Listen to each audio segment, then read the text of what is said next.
Hello and welcome to Semantic Reactions, the official podcast of the Institute of General Semantics. My name is Ben Hauk, and I'm pleased to be able to introduce the 35th installment in our ongoing series. Our July 2025 episode features writer and journalist Ryan Zickgraf, the author of an op-ed that was recently published by the Washington Post on the continuing relevance of Neil Postman's best-known book, Amusing Ourselves to Death. IGS President Lance Straight conducts the interview, which touches on politics and democracy, Gamergate, the effects of screens and social media on public discourse, the additional impact of AI, the decline of rationality and time binding, as well as the reaction against technology on the part of Gen Z. It's a wide-ranging and fascinating conversation, so let's listen in. Welcome to another episode of Semantic Reactions, the official podcast of the Institute of General Semantics. I'm here with writer and journalist Ryan Zickgraf. Did I say that right, or did I just screw it up? Yeah, no, that's correct. Okay. And he recently had an op-ed published in the Washington Post entitled "The World is Choking on Screens, Just as This Book Foretold," with a little subtitle here: "Neil Postman's Amusing Ourselves to Death at 40 is Truer Than Ever." We'll get into that. But first of all, Ryan, welcome. How are Thanks you for having doing? me. I'm doing great. Here we are on a Zoom. We're ourselves maybe still choking on screens here. And in fact, I just had a call pop up. So there's always something going on. There's always notifications to silence to pop up. So yeah, it's inescapable. Yeah, but somehow we'll try to get past that. Forewarned is forearmed, as they say. And before we get into that, why don't we start with, and according to what I see on my screen, you're in Harrisburg, Pennsylvania. Is that true?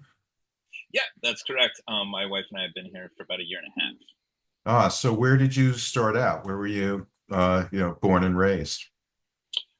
I was born and raised in Springfield, Illinois. Oh, I ended up graduating from Mizzou with a history degree. But I've lived a lot of places. I'm kind of a nomad. I spent about 15 years in Chicago, writing for various newspapers there. Was in Alabama for a couple of years, and Atlanta. My last full-time position was at a website called Atlanta Civic Circle, where I was a democracy reporter. But since I've been in Harrisburg, I've been freelance writing, and I actually run my own bar trivia company, believe it or not. that's pretty cool. But maybe just to step back for a moment, then where did you do your schooling? University of Missouri, Columbia. So yeah, definitely moved around. Springfield makes me think of Abraham Lincoln, of course, and that figures significantly in Amusing Ourselves to Death.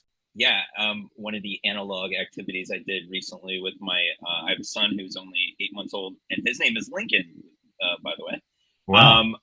I took him to some Lincoln sites, and I had him rub the bronze bust of Lincoln's nose at his tomb for good luck, as I did when I was 5 years old. So somehow you've wound up now in Harrisburg, Pennsylvania, and so you were bringing that up, but so you've done a lot of writing for different outlets, and you can news reporting, or is it mainly opinion?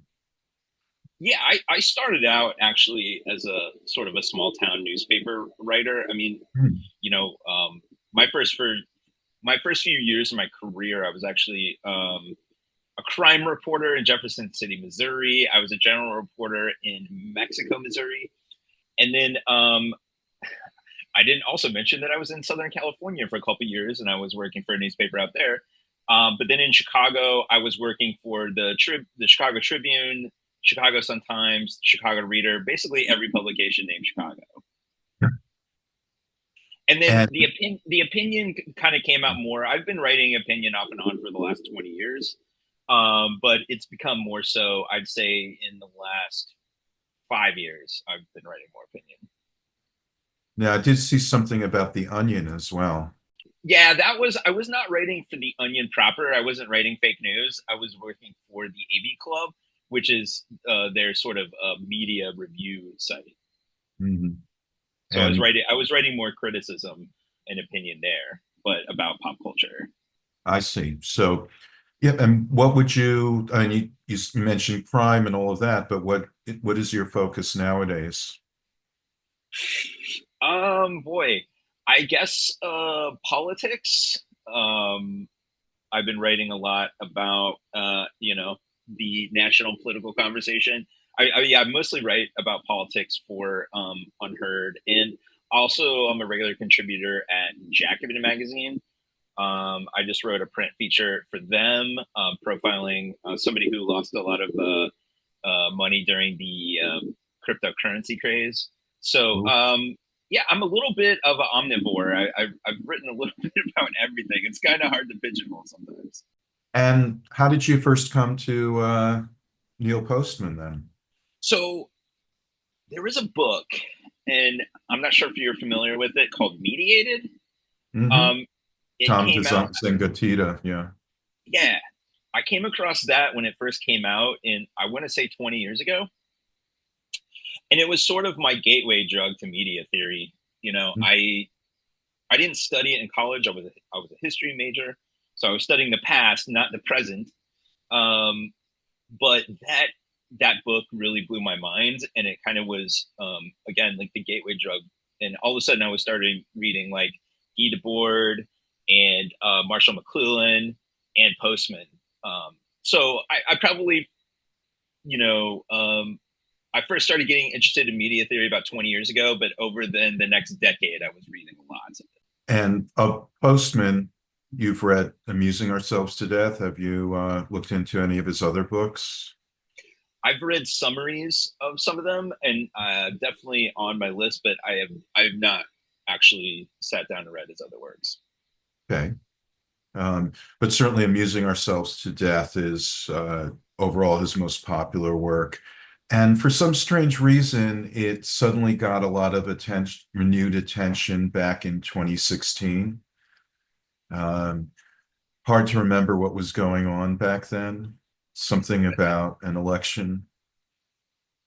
Yeah, everybody was looking for a reason, I think, to explain Trump, and so Postman got referenced among with all sorts of other writers. Everybody was kind of out there looking for some sort of answer, and sometimes it was looking back at oh my gosh, her name is escaping me. The writer explaining Hitler. Hannah Arendt. Yes, Hannah Arendt. Her work got unearthed Yeah. again, and yeah, there were other writers, but yeah, Postman was one to help explain Trump as sort of a media figure, I think. Yeah. Yeah. And of course it was McLuhan also was getting a lot of notice and has been for the same reasons. Uh, and you mentioned Debord, and you'd probably be interested. There's also a book that goes back actually before Amusing and before the Society of the Spectacle. I mean, actually, that book's largely based on Daniel Boorstin's The Image, and Amusing Ourselves to Death is very much influenced by that as well. Um, Boorstin was the Librarian of Congress appointed by Gerald Ford, but this was written back first written in the 60s and then expanded, but sounds like that would be right up your alley. Yeah, I definitely will have to check that out. But so you started writing, I mean, the piece that appears in the Post originally appeared on Unheard. And to be honest with you, I never heard of Unheard, which I guess is part of the brand.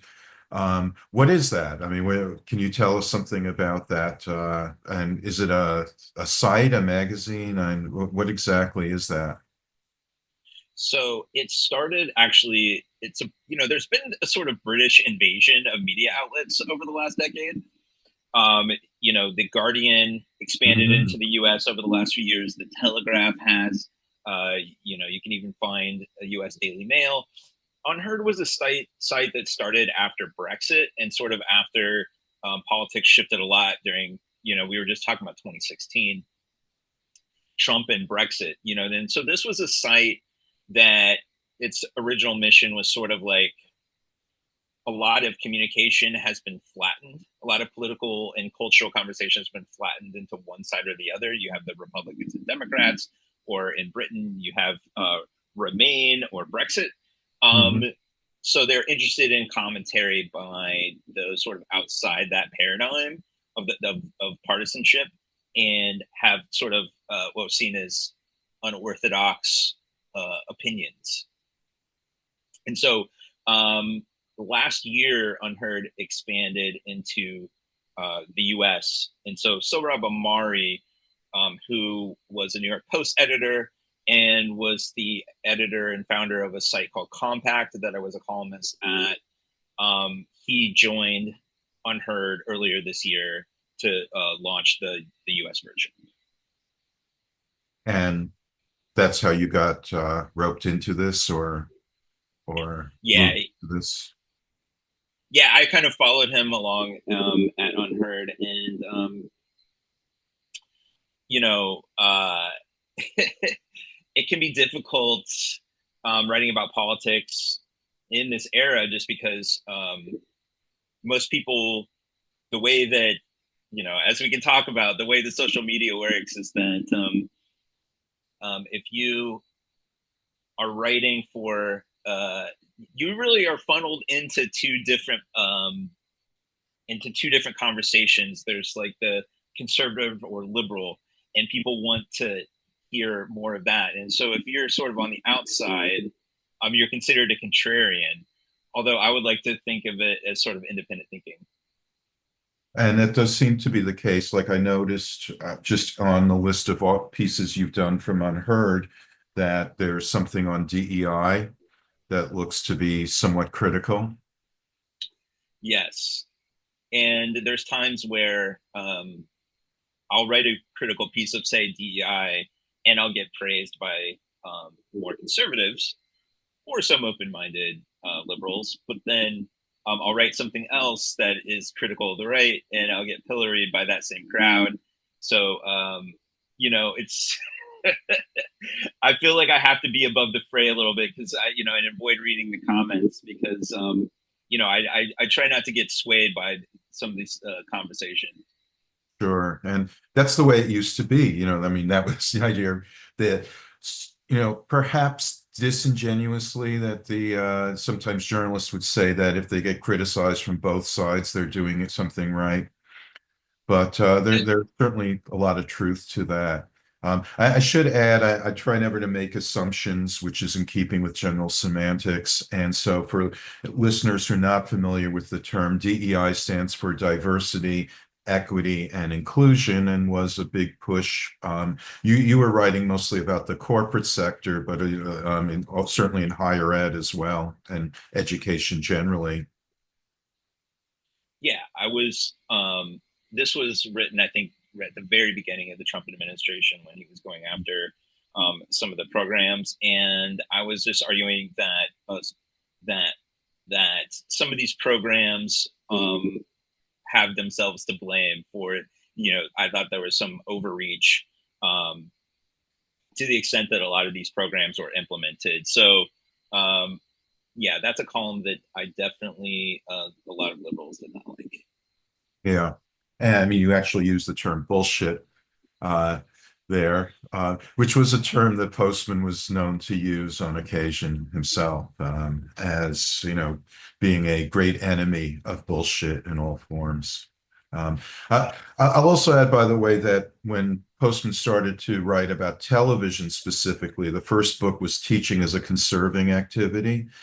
And a lot of folks who were on the conservative side really thought that he was on their side, although he was quick to disabuse them of that notion. Yeah, I mean, reading his book, you could argue that in a sense he was a pure conservative, and that he was trying to preserve the written culture, and that was an act of preserving, this thing that was introduced in the past, and that he was trying to stand in the way of the visual culture, which was, you know, sort of seen as inevitable, right? Yeah. But he didn't purely fall onto the like a left right spectrum. Hmm. Well, I mean, I mean, I knew him pretty well, so I mean, he was Okay. he was a good old school New York City liberal Democrat, which, I mean, you have to go back to kind of uh, mid to sort of early, late 20th century, but, like 50s, 60s, and, the what liberal Democrats were about back then. I knew, which, includes, by the way, it being literally impossible to vote for a Republican. Uh, In fact, in New York, they started a liberal party long ago to let to create a vehicle where there's no such thing anymore, but there used to be liberal Republicans. There used to be Republicans who were more liberal than Democrats, and it gave a way for folks who could not vote for a Republican to vote for a Republican running under the Liberal Party line. Folks like Jacob Javits, um, and Nelson Rockefeller, um, back in the day. I know this is before your time.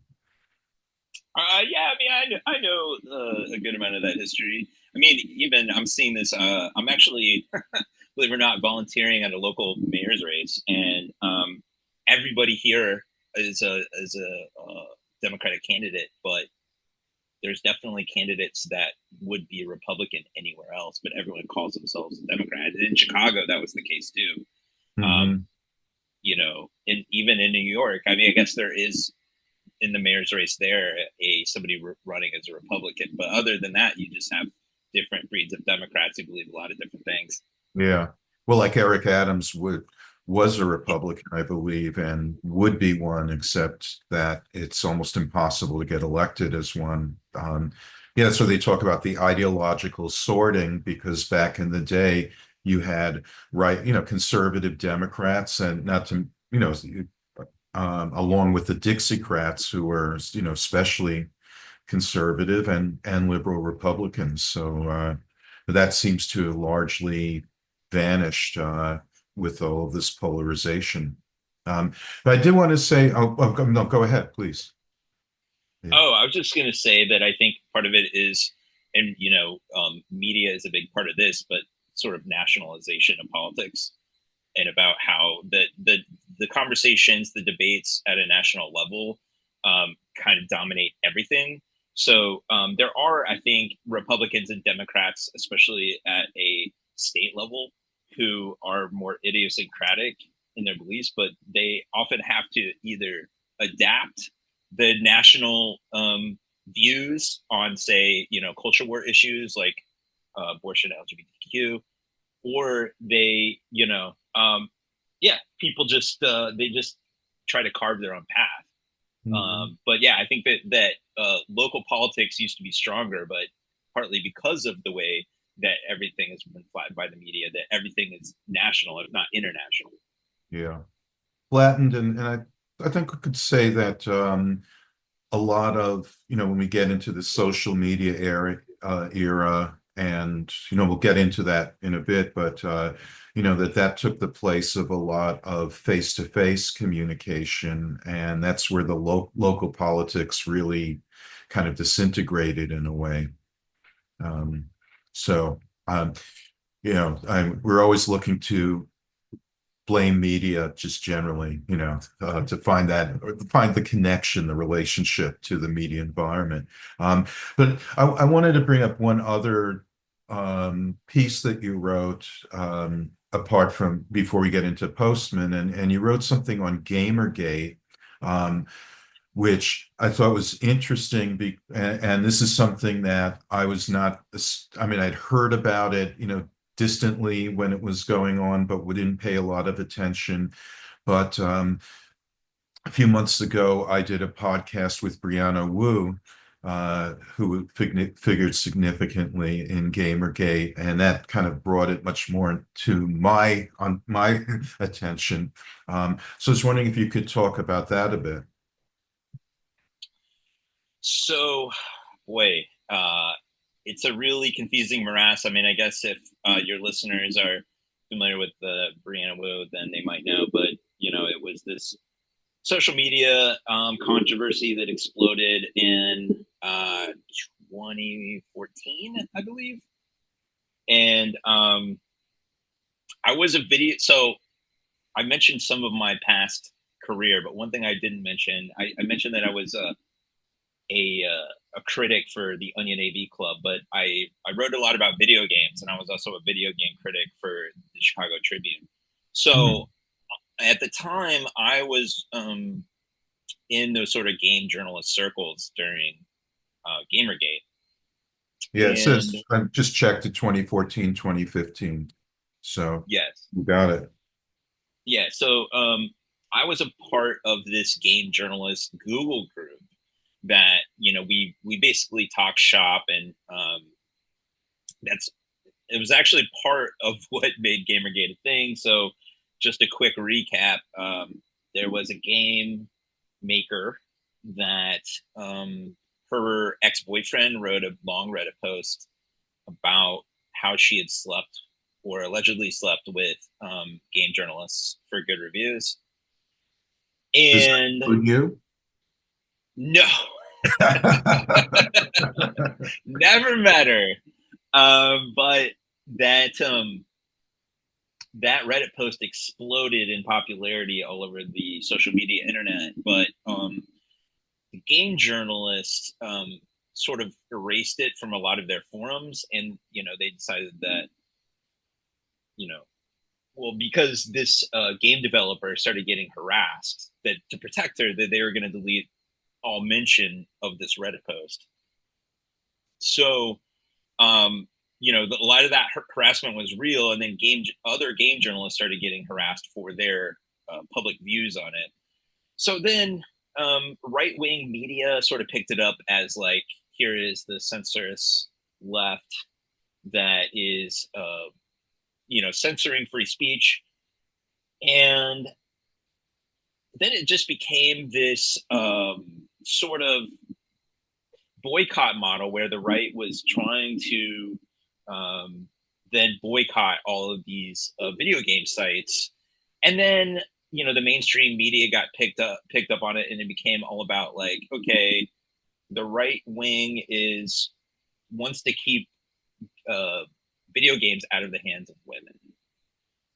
And then a lot of the right wing then did make it about that. So it became this very specific incident that exploded into a national culture war.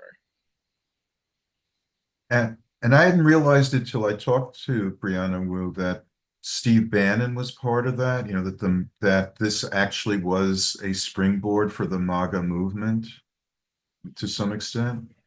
Yeah, because there was a tech writer for Breitbart at the time named Milo Yiannopoulos. Oh, yeah. He covered Gamergate initially and was encouraged to do so. And actually, Milo Yiannopoulos reached out to me because he wanted me to spill the secrets from the video game journalist group, which I did not. But he got a lot of traffic because he was the only journalist sympathetic to Gamergate that was, writing about it. So Breitbart got a lot of hits from young men who were angry about this. And so Steve Bannon saw an opportunity to make a bigger deal of it. So he went all in on Gamergate and made it a sort of a rallying cry for what at the time, we don't use this term, but alt-right is the term that we use then. So this is like 10 years ago. So why were you writing about it just recently? Um, I was writing about it because, well, number one, it's still like this hot button thing that people remember. I mean, you still see people on social media saying like, um, can you believe that Trump got elected because of video games? And there's this myth now that Gamergate made Trump, right? Especially on social media, on Twitter. Um, there's this idea that if not for Gamergate, then Trump would have lost. Hmm. So in that way, this sort of like origin story is still relevant. Number one, but also just that different versions of Gamergate keep coming up. Like, um, there was a video game called Assassin's Creed Shadows that Mhm. was made about Japanese culture, and there was a fight over a black samurai being put into historic Japan, and so it reignited this fight over um, what would often deem wokeness. You know, should um, a black person be involved in historic Japan? And so, and then also with J.K. Rowling, she was involved in a video game about Harry Potter that came out last year. Mhm. And so the left was the one that actually started boycotting that Harry Potter game because J.K. Rowling is seen as anti-trans. Mhm. So they call that like Gamergate too. So it still manages to affect the discourse 10 years later. Wow. Well, and speaking of discourse, why don't we now move into your piece about uh, amusing ourselves to death? And again, I mean, there's been a slew of stuff that's been bringing that up over the past decade. Um, what brought you to it? So I first encountered Postman, as we mentioned, about 20 years ago, and it was when I believe the latest edition came out where the foreword was written by Postman's son. Yeah. So I noticed that it was the 40th anniversary. So part of it was the timing was just the anniversary of the book coming out 40 years Mhm. ago. Um, and so I thought it was a great time to revisit it. And also at a time when AI has become this dominant force in technology, and that it seems like we've hit a new paradigm. We've gone from the old internet of web pages to more like the video apps, number one, and apps like TikTok, but also more recently AI chatbots. So it felt like the way that online information was being parsed had changed. And we had the re-election of Trump. So it seemed like a great time to revisit Postman. Yeah. And certainly quite correct that whatever Postman was saying back in 1985, and which was a response, of course, to the Reagan era, as well as to that night, the celebration that it was 1984, and it wasn't like Orwell's 1984. And you bring up the point he made that it was Huxley's Brave New World that was the more prescient, which by the way, Huxley himself wrote in response to 1984. So he liked the book, but he thought Brave New World was uh, closer to what was happening. Um, I didn't realize that. That's interesting. yeah. Uh, so yeah, so it certainly seems that we have that in spades now with Donald Trump, who, if nothing else, is a creature of publicity and reality TV star. Yeah, I think that and it's something I mentioned in my piece is that I think that that the idea that 1984 is here or is coming has been more talked about than ever. It seems like that Republicans and Democrats, conservatives and liberals both imagine that we are in or on the verge of totalitarianism. And you saw that during, COVID a lot, during the lockdowns, and afterwards, like with the vaccine passports, you had a lot of conservatives saying that, this was 1984. This was part of a Yeah. plan,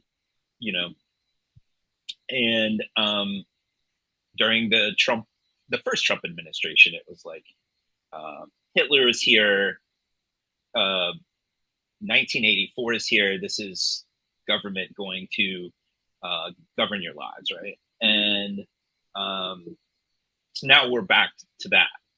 Now, I think that there's clearly signs that Trump is more on that 1984 path than ever before.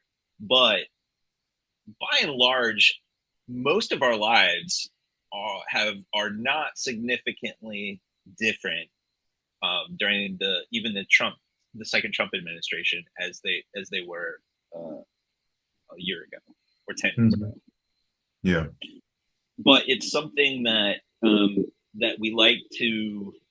It's something that I think the media thrives on fear of it, fear of totalitarianism, and so it's something that gets clicks. It's something that gives us a rise in political passion.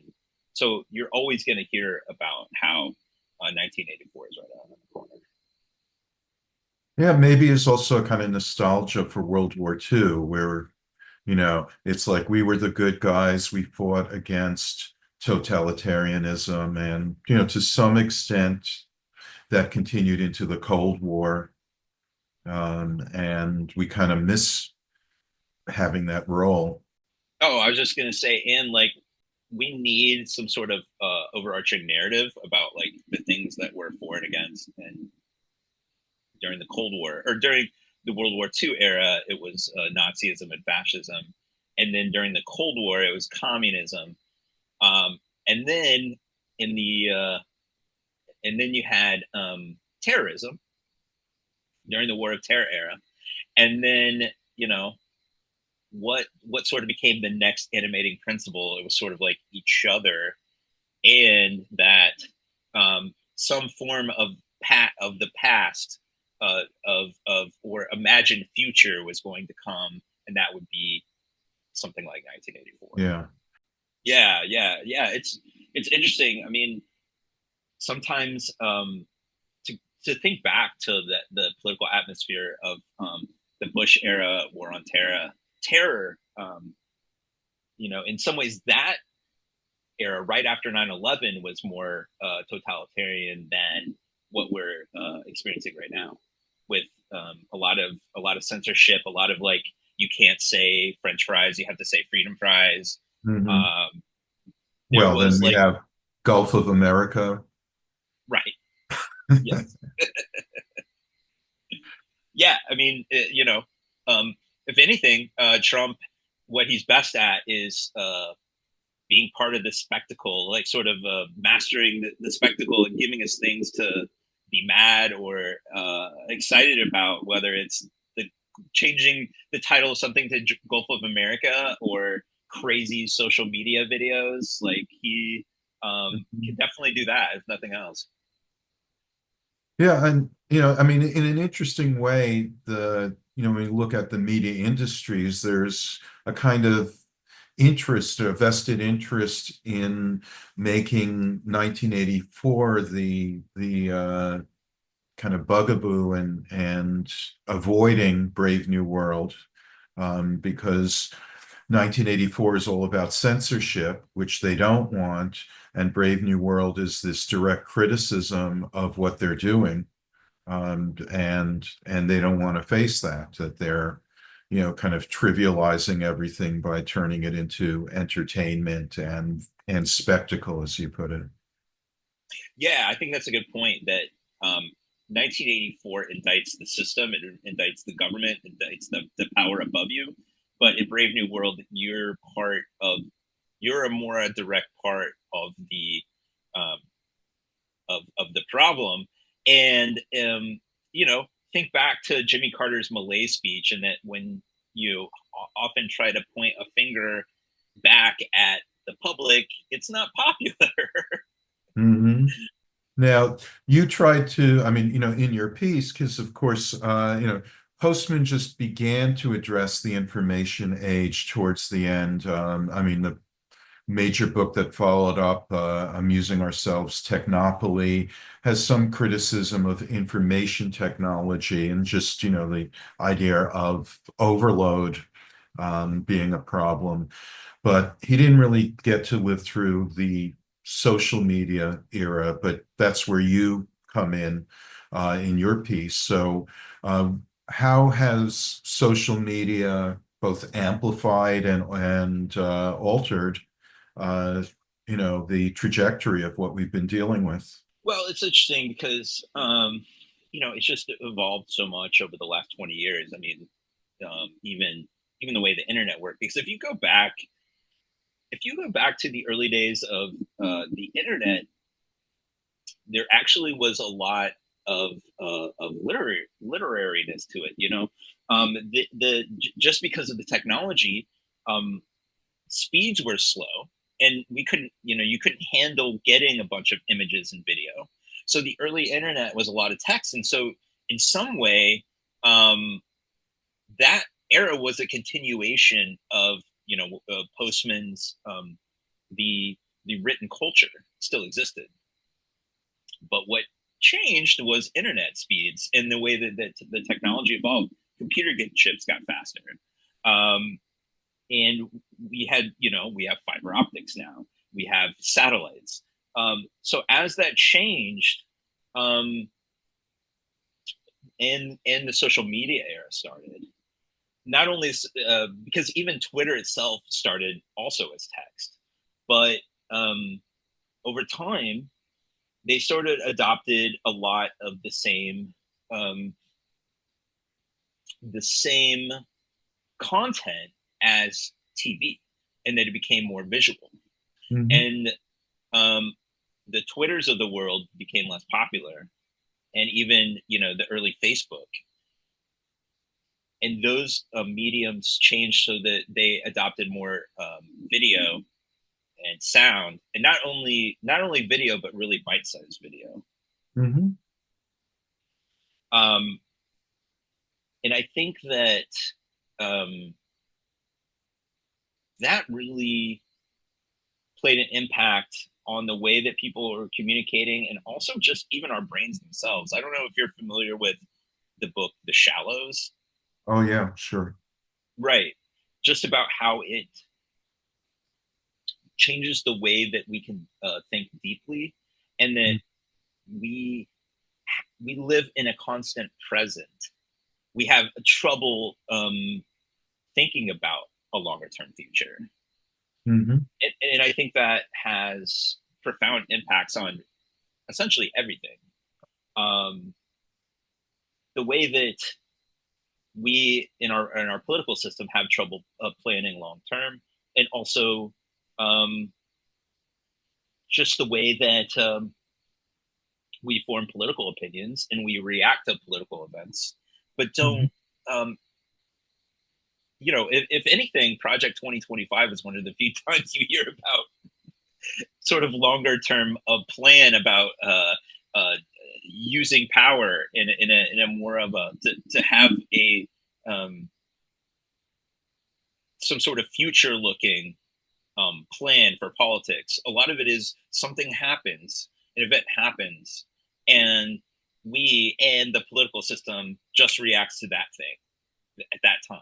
A mass shooting happens, a pandemic happens, and I just think it is a reflection of the way that our discourse is dominated by um, by video feeds, by the algorithm. Hmm. Yeah.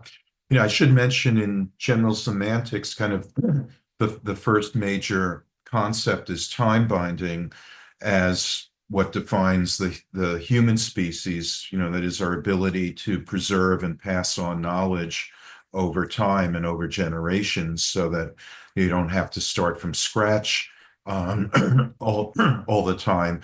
And of course, that was based on language and symbols, our ability to use and communicate in that way, vastly facilitated by writing and literacy and then printing, and also by science, which provided a means for evaluating knowledge and also eliminating anything that's erroneous.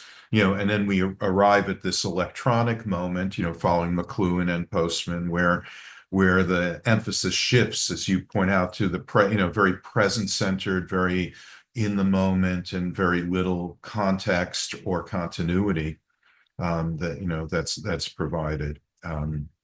So that fits in very well. Yeah, and we have trouble. I think we know that there's been this change, but even theorists sometimes have trouble thinking about the way that the media shapes our thinking. There was a book that came out, I think maybe a year or two ago, called Immediacy, and um, something about the style of too late capitalism. And in her conception, it's an interesting book, but it kind of is like that, this immediacy that we feel of that a lot of our TV shows and a lot of the content that we consume is immediate. It's in the present, right? It's feelings based. It's reactive. It's a reaction. Yeah. She attributes a lot of that to the way that capitalism is working, where I would argue a lot of it is to do with the way that we're consuming information. Yeah.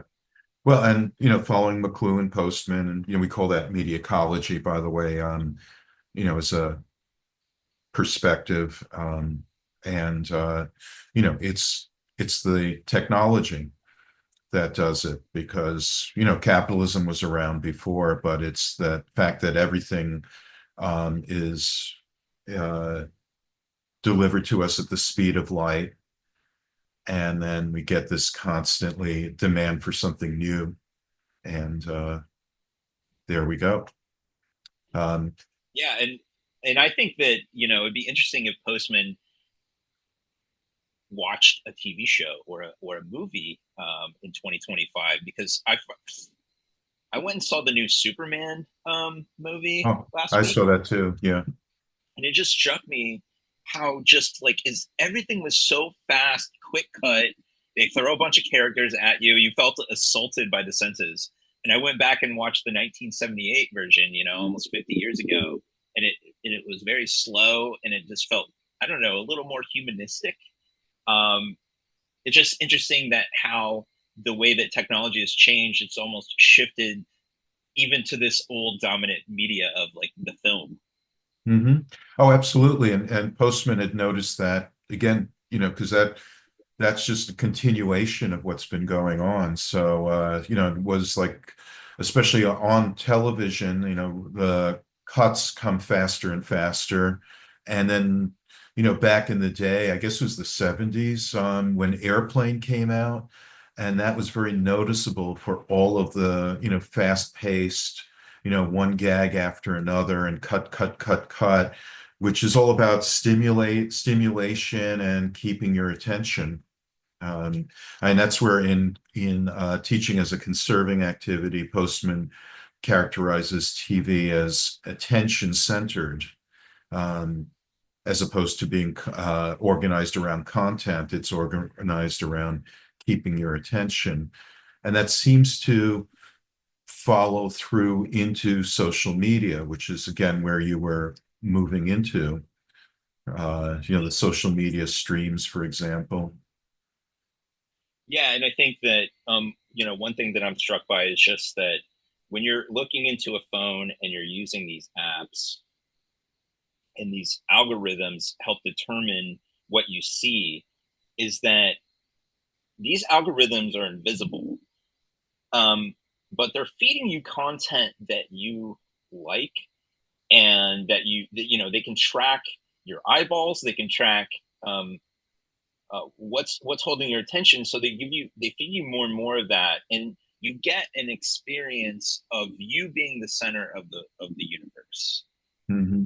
almost in a way that a lot of us like understand, but I think that we underrate what kind of impact that has on the rest of our experience, especially when people these days are spending 6, 7, 8, sometimes 16 days hours a day on a screen, and you're once you spend more time looking through a screen than you are into somebody's eyes talking to them, that becomes the dominant form of communication, and we underrate how much the me-centered universe of the screen then changes the way that you think and interact with the world.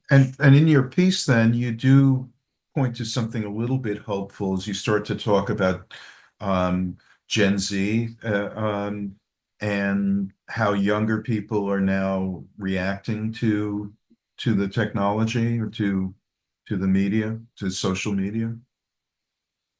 Yeah, I think I, like a lot of people, have taken a sort of doom and gloom approach to the younger generation. Um, I've seen plenty of. I was just at the grocery store in the cafe over the weekend, and I saw probably a 12-year-old with his mom, and they were both sitting apart from each other having meals, and they were both staring at their screens. And I think that's not an unusual experience to see that kind of thing, and that there is, especially under 35, maybe even 40, people spending an insane amount of time on their screens. And if you read, Jonathan Haidt, he's written a lot about the effect that that's had on childhood and social development. And so I've been among those who have, felt like a bit of a moral panic about Gen Z and the ways that they're obsessed with screens and social media.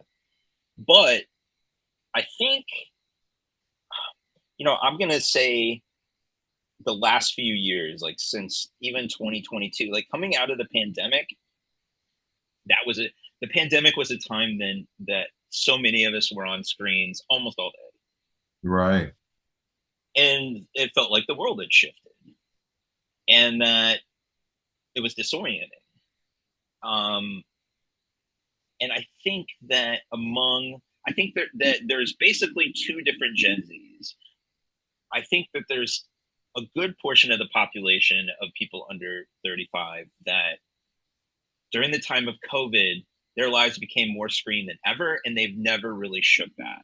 And it is a permanent part of their existence. And there's a way in which they, spend so much time inside and on screens. I mean, I have a next door neighbor who has a daughter that's 17. I've seen her like twice, and she's just on her screens the whole Hmm. time. But I think there is a different part of Gen Z that is they're now the digital rebels. They have seen that too much screen time and social media use has had a negative impact on their not only mental health but social health, and that they're the loneliest generation that there's ever been. Yeah. And they have begun looking for an escape and to sort of like attempt to rebuild the pre social media, pre internet society. And so um, there's been a lot of things in the last couple of years that have popped up. Like, for instance, run clubs are huge now in a lot of cities. What is Um, that?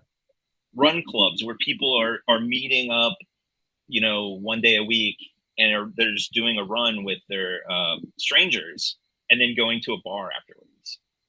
Um, Book clubs are becoming big again.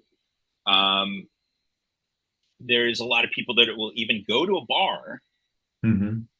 and all decide to read together, um, and then maybe have a conversation about the books they're reading. There's been actually a revival in church attendance among the young in the last couple of years. And even Catholic and Orthodox church growth has been big in the last couple of years. Golf has had a revival, the sport of golf, and you think of that as sort of like an old person thing. This is something that the boomers do. But I have another neighbor that is 25, and he goes golfing all the time. And so there is a big uptick, I think, in young people that are again trying to escape the matrix, so to speak, and are doing a bunch of offline activities. And I think in the media we have a hard time noticing that because we're still used to examining the online world in that discourse for news. So we have trouble seeing that there's this group that is unplugged. That's a great point because, and in fact, even before Musk took it over, I mean, and it was, the old ex-Twitter, it seemed to have more sway with journalists than with the actual public, so that like its big influence for folks on Twitter was as a way to communicate to journalists who then communicated their tweets to a larger audience. But yeah, the media has a big problem right now in that we were sort of raised or trained on that form of journalism where you use social media as a way to get sources and to talk about what's going on in society and culture. But with more people unplugging, and I think if you even look at evidence of news consumption since 2016, it's gone down. Now there has been an uptick again because of the way that Trump can get attention. But TV and news ratings has gone down a lot over the last 5 years, and they've discovered that even a lot of the social media usage is by bots because they're trying to boost viewership numbers so they can they're worth more money. So there's a lot of talk these days about the ghost internet, and I think that is actually a huge deal that the media doesn't. It's inconvenient for them to cover it too closely. Yeah. But I think there's this growing offline world that exists. It's just not being mediated. Yeah. It's funny. I mean, back in the day, Postman was branded a neo-Luddite. And, he would say that, well, there's nothing wrong about the Luddites. They were quite rational in trying to preserve their means of employment, their ways of making a living, in the face of competition from industrialization. Yeah. I mean, if anything, a lot of the Luddites just sort of more question the role of technology in their lives, and just like the modern Amish do. Yeah. The Amish are extreme, but we struggle as a society to think about the role of technology and to like put limits on it until it's often like we had the Surgeon General come out during the Biden administration about social media putting labels on it like you would cigarettes. By then it was too late. Right? And yeah, just in general, we sort of just let technology shape us instead of vice versa. Yeah. Well, another friend of ours, Tiffany Schlain, has been big in this idea and introduced some time ago of a technology Shabbat or technology Sabbath, where one day a week you turn off the screens. And of course, that's especially works with family where you want to, be with family, but, it's also nature and other ways to other things you can do. I mean, it's so encouraging what you're mentioning about the kind of clubs and, those third spaces that at least some young people are turning to. Yeah, and oh man, I'm sorry, I forgot what I was gonna say. It was a see, social media has fried my brain too. Well, was it about the Luddites or? about the technology Shabbat. Oh, I know. Okay, I knew what I was going to say. I was going to say that we're actually also starting to see a reaction in the schools, because for so long it was this idea that jobs, the the deindustrialization in America and the transformation to a knowledge economy was going to force schools to have to make the internet and the web and social media like a big part of the way that education worked. And and now they started to with AI, and you're seeing colleges like the University of Michigan, I think it was, starting to have these like AI programs. But there's starting to be a reaction to that, and that a lot of public schools are starting to make kids leave their phones in a pouch all day, um, and that I think colleges are in a crisis right now because of the way that AI works, and it makes a lot of Oh um, yeah. learning itself. Um, when these AI bots are so powerful, but everyone is using them. I One of the trivia nights that I host, funny enough, is at a college town. And I have a lot of college students, and it turns out a lot of them are cheating using chatbots, but they're actually so used to it that they barely think about it. Mhm. So colleges are now, some of them are saying AI is the wave of the future, and we're going to have to integrate that into our education because we don't want to be left behind, and we don't want kids not to come because they think that we're being Luddites. But I think that other schools, and there's starting to be more of a realization that college is in a crisis, schooling is in a crisis, and that um, we have to push back against technology. Otherwise, people are not learning, and they're not learning to think critically. Mhm. Yeah. Well, we've done a few podcasts on AI, and our last month, the annual meeting of the Media Ecology Association, AI was part of the theme. And I should mention our upcoming, every year with the Institute of General Semantics, we have our Alfred Korzybski Memorial Lecture in New York and symposium. And this year, the lecture's being given by Tristan Harris. He's big in the social dilemma uh, documentary, and he's going to talk about AI, and we're also working on a lot of ideas about general semantics as a way to sort of approach AI and some of the issues. But I won't get into that here. I'm just a little bit of a plug there. Um, but again, it just going back to the Gen Z response, that you're talking about. And, back when McLuhan was around, he was often commenting and trying to explain what was going on, particularly with the baby boomers. So one of the interesting things, he points to about the baby boomers is that having grown up with television, the first generation to grow up with television, when they got into their late teens, they sort of had enough of it. And that what resulted in the kind of hippie movement, or this whole like move away from television and back to whatever it was, back to the farm, the commune. Although of course the electronics that were never given up were the stereo systems and electric guitars and all of that. So sort of a shift from one medium perhaps to another. But uh, lovely. Well, yeah, go ahead.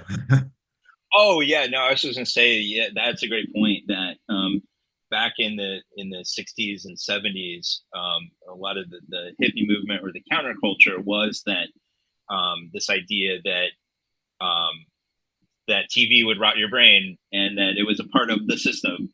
And so there was this big, especially even in the 70s, like the commune movement and the back to land movement, and even a rediscovery of Jesus or of Christianity, because there was like the Jesus Jesus freak. movement, Jesus Jesus freaks, yeah, freaks. Yeah. yeah.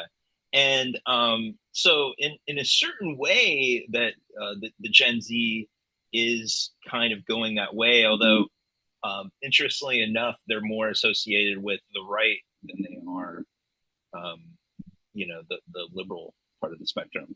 So it's interesting how things um, come back, but in a different way, right? Yeah.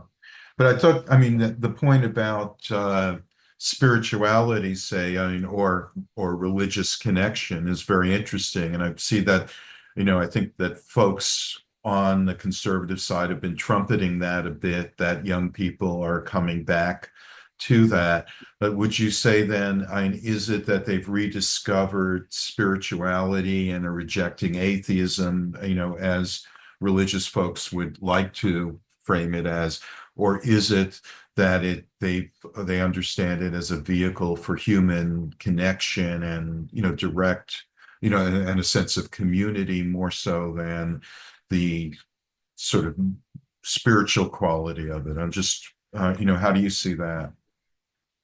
I think a little all of the above. I think that there's definitely a quality. I mean, this happens with the young, that you reject your parents' values. Hmm. So, as a lot of their parents have become secularized and away from church and the old life, that you want to, you want to be a rebel. There's part of that too, but I think maybe the bigger thing is that it's a rejection of post modernity, and that the way that there's been a wholesale rejection of all institutions, and it's been very lonely. Hmm. And the screen directed life is very lonely, and I think more and more people, the young people, are cognizant of that and have been trying to. They can see, they know that the old forms exist. That church, social clubs, even spectator sports, or book clubs, things like this are the old forms that they can reach to feel a connection to each other in person, and away from the all-seeing eye of technology. And they know that those things made us miserable in a lot of ways, especially after um, you know there's this description of what happened in 2016 being hyper politics, where politics was everywhere, um, all of the time, Hmm. after Trump got elected and after Oh Brexit. God, every minute. Yeah. Yeah. Um, there's a book actually coming out by a philosopher named Anton Jaeger about hyperpolitics. I've written about the topic a little bit, but as part of that like online conversation, politics was injected to everything. National politics. It wasn't just, and you had so little control over what happens in national politics. And part of what this young generation is doing is they're sort of rejecting being part of that conversation, and they're trying to have peace, and they're trying to build a life in the physical world. I know another piece you did was about a kind of rejection of professionalism. Um, does that connect to Gen Z as well? Well, one thing that we're seeing right now, because I think the economy is part of the story as well, is that this is a bad time for white collar jobs and jobs among what some would call the professional um, managerial class. There's been a lot of layoffs in tech, and I think that AI is partially to blame. That a lot of these firms are cutting jobs in communication and art making and all sorts of these creative jobs that were huge back in Writing, the journalism, you're out yes, too, right? tell me about it. um, and that because these communication jobs, um, and jobs in the media, jobs in academia, jobs in nonprofits were so massive in the 2010s, that as these jobs go, I think um, the dominant culture is going to change, and we're starting to see more Gen Z going to blue collar, going to trades. My babysitter is about to become a union electrician. She's a 25-year-old woman, and so I think that as we see that change, where more people are not working remotely, they're either in a physical place of work, not only doing office work, but building things, fixing things. That I think that the dominant culture will change.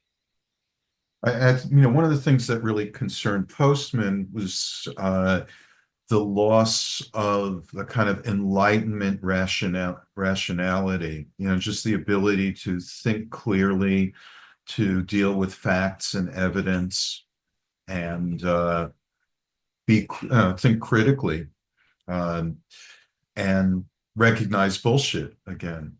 And that came from print-based literacy, from the ability, from being literate and immersed in that culture, which also include orality. I mean, it was like you read, you talked about it.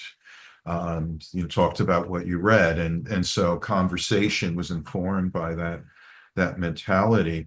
Um, and in a way, all of that sort of with white collar and professional orientation is also very much part of that kind of culture, or of print literate culture. So while it's in one sense, what you describe is perhaps, it's nice to get back to the land, was the old ways with the hippies, and I think of Green Acres. I don't know if you know that sitcom, but it was like this New York lawyer saying, I want to get back to farming, and and all of that.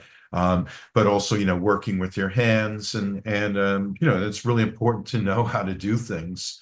But there's also, a sense in which that loss of the white collar culture feeds into some of the amusing ourselves to death politics that we're dealing with. Or does that seem to fit in with your thoughts?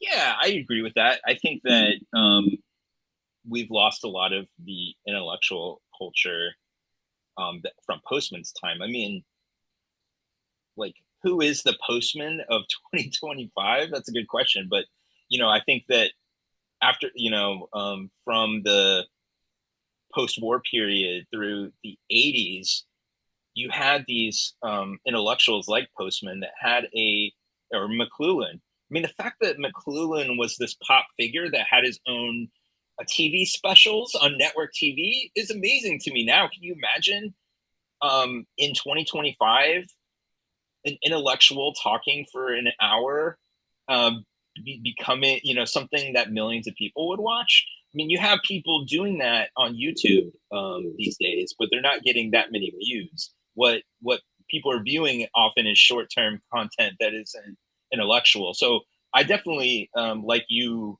sort of mourn the old forms of say the white collar, and just like in academia, and sort of the death of intellectual culture. So um, how we rescue that? That's a good question. Yeah, because that would be the basis of democratic politics. And, what do we get when you pull that piece out of the Jenga tower? How do you keep it from collapsing? Yeah, and so much, and Postman probably wrote about this, but about like how modern democracy itself is probably, we can attribute a large part of that to the invention of the printing press, Mm. and the way that you had, the founding fathers talked a lot about building this culture of educated men who could self-govern, right? And that the written word was a big part of that, was a big part Oh, of the way that you communicate those ideas. Um and yeah, so without that, with the shift to a video, social media first culture, I don't know people are really concerned about democracy and the way that Trump is disregarding the norms of democracy. But I'd argue that, the way that we've shifted our communication is really the number one factor of democracy dying. I would say amen to that one. And I mean, absolutely. I mean, there are two things with that printing gave people access to information so that they could make decisions. And in a way, we see that happening even more so today. Like we have more access than ever before. And that's, one of the ways that the professions, like specific professions, like lawyers, doctors, and journalists, I mean, their authority is undermined because anyone can go on WebMD or get their, legal, get an LLC or a will done online, or be a journalist. You just got to do a blog or a podcast or whatever, and hey, you're a journalist, right? So it really undermines that sense of expertise that was developed. And but where really we see the problem is that it undermines the tools that were used to evaluate, to make sense out of that information we have access to, and to just determine, is this a fact or is this, again, bullshit, to use that key term there. That's and that's where the screens come in and all the images, where it gives us information, but of a kind that gives us elicits emotional responses rather than reflective, thought out, ways of dealing with things. And I think part of my hopeful side is that with the internet and social media, we're going to hit a breaking point in that so much can be manipulated by AI. Mm-hmm. You can fake images, you can fake video, you can fake voices now. That enough will be questioned that nobody will believe anything that appears online, that there's something about the old medium of having something in print, something that was edited, something that was thought out, something that took investment into it, Mm-hmm. that people may start to reject this new method and kind of in some ways go back to the old because they actually trust it more. That's the hopeful side. I certainly hope that you're right, and I'm very encouraged by those words, and I think this would be a great point to end things so as not to get too depressing. So thank you very much, Ryan. This has been a great conversation. Thanks, Lance. I appreciate it. You've been listening to our July 2025 episode of Semantic Reactions, featuring writer and journalist Ryan Zickgraf. If you like what you've heard, or even if you haven't, please consider becoming a member of the Institute of General Semantics if you're not one already. In addition to supporting our efforts, IGS members receive an annual subscription to our journal, etc., a review of general semantics, access to our online and in-person events, lectures, and seminars, and discounts on the books and audiovisual materials that we sell. Regular membership is only $50 and half off for students. Your membership and any additional donations you care to make will help to support our offerings and activities as we work to bring a measure of sanity to the world. The Institute of General Semantics is a 501c3 nonprofit organization dedicated to research and education on a wide range of topics. They include language and symbols, meaning and perception, communication and representation, media and technology, science and epistemology, creativity and critical thinking. We are dedicated to making the world a better place through practical strategies for improving our semantic environment, individually and collectively.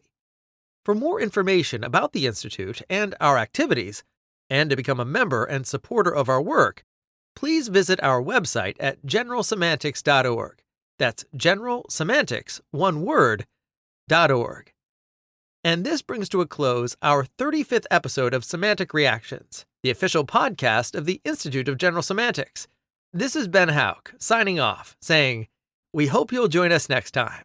And until then, just remember this simple fact that the map is not the territory.